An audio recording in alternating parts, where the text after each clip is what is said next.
नमस्कार, मैं हूँ अंकिता सिंह और आज मैं बात करने जा रही हूँ बहुत ही उलझन पैदा करने वाली और बेचैनी पैदा करने वाली बात पर, कोलकाता रेप केस के बारे में।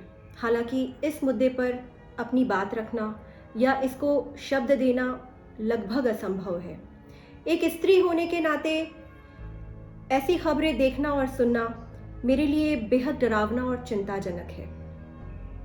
मैं सच कहूँ तो मेरी रूह कांप जाती है इंसान की ऐसी हैवानियत देखकर। इंसान जो है वो आदमखोर बनते जा रहे हैं। हमारे समाज में बलात्कार जो है वो एक फैशन बन चुका है।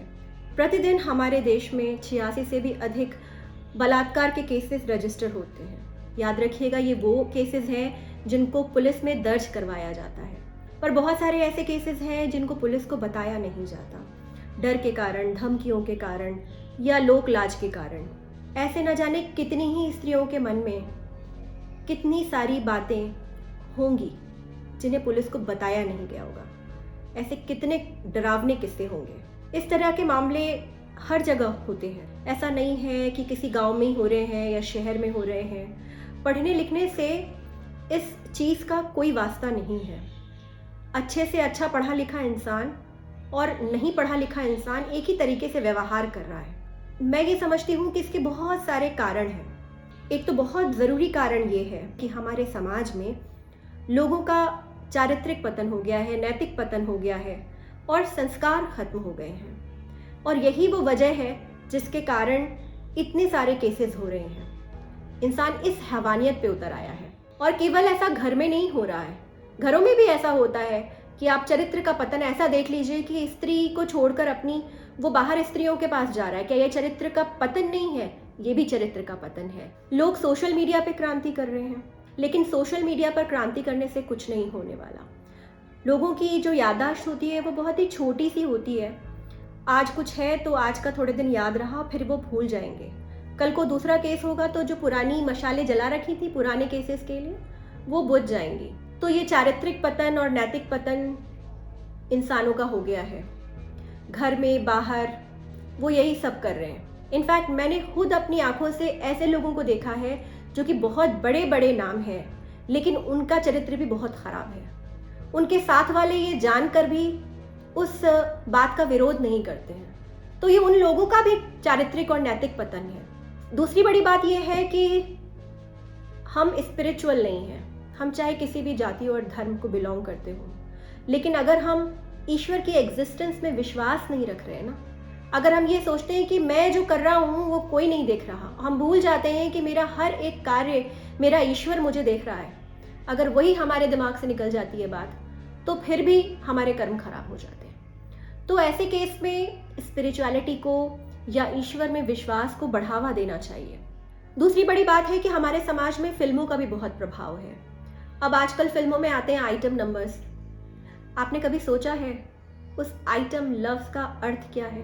कभी गौर कीजिएगा उसके ऊपर। दूसरी और एक ज़रूरी बात है, वो यह है कि बच्चे जो गेम्स खेलते हैं वो इतने ज़्यादा वॉयलेंट होते हैं। मुझे नहीं लगता कि हम उससे उनमें कोई बहुत अच्छे संस्कार बो रहे हैं।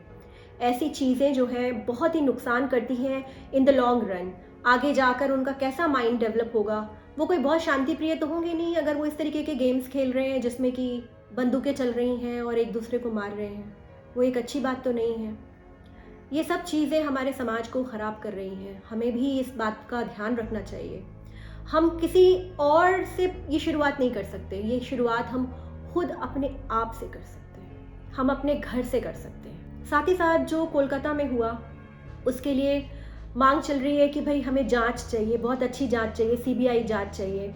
मैं कहती हूँ कि हमारी न्याय व्यवस्था ऐसी है कि इतने इतने सालों बाद अगर परिणाम आएंगे तो अपराधी को तो उसका डर ही नहीं होगा। अभी अजमेर के कांड में 32 साल बाद उसका फाइनल निर्णय आया, तो आप ये समझ सकते हैं कि 3 दशक से भी अधिक इंतज़ार हुआ एक न्याय का। लेकिन अगर जल्द से जल्द कठोर से कठोर सज़ा मिले अपराधी को तो उसके मन में एक भय बैठ जाएगा। ये भय अपराधियों को होना चाहिए। बहुत ही अच्छे अच्छे देशों में कानून की जो स्पीड है ना रिजल्ट देने की, वो बड़ी ज़बरदस्त है। इस तरह से वहाँ पर क्राइम का रेट जो है वो बहुत कम होता है और कठोर से कठोर दंड जब देते हैं लोगों के मन में बुरे लोगों के, बुरी प्रवृत्ति वाले लोगों के मन में एक भय हमेशा से व्याप्त रहता है। वो कभी ऐसा नहीं करते, वो ऐसा करने से कतराते हैं। तो ऐसे 8-10 रिजल्ट्स तो लोगों को तुरंत ही देना चाहिए, हमारे समाज में ऐसा मिल जाना चाहिए कि ऐसा करने वाले लोगों की रूह कांप जाए, जिससे फिर ऐसा कभी नहीं हो। तो फिर हमें लगेगा कि हाँ, इस तरीके की चीज़ें हमारे समाज में कम हो रही हैं। साथ ही साथ कोलकाता में भी हुआ जो हुआ, उसकी सीबीआई जांच की भी मांग हो रही है। मैं चाहती हूँ कि इस केस में भी जल्द से जल्द और कठोर से कठोर अपराधी को दंड मिले।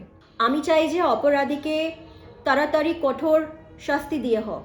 जितना जल्दी इसमें दंड मिलेगा और जितना कठोर दंड मिलेगा, इससे दूरगामी प्रभाव आएंगे। और रही बात पुलिस की और बहुत सारी बातों पे, तो मेरा खुद का अपना पर्सनल एक्सपीरियंस है। एक ऐसी छोटी सी बात हो गई थी, तो मैंने पुलिस को इन्फॉर्म किया था, उसके लिए मैं सही थी, लेकिन आप बिलीव नहीं करेंगे कि पुलिस ने मेरा साथ नहीं दिया, पुलिस ने कोई काम नहीं किया उस पर। तो मेरे एक छोटे से काम के लिए भी मेरे सही होने पर पुलिस मेरा सपोर्ट नहीं कर सकती। पर मैं यही सोच कर रह गई कि किसी के साथ जब बहुत बड़े कांड हो जाते हैं तो पता नहीं क्या करते होंगे, वो कैसे न्याय मांगते होंगे, कितनी दिक्कत की बात है।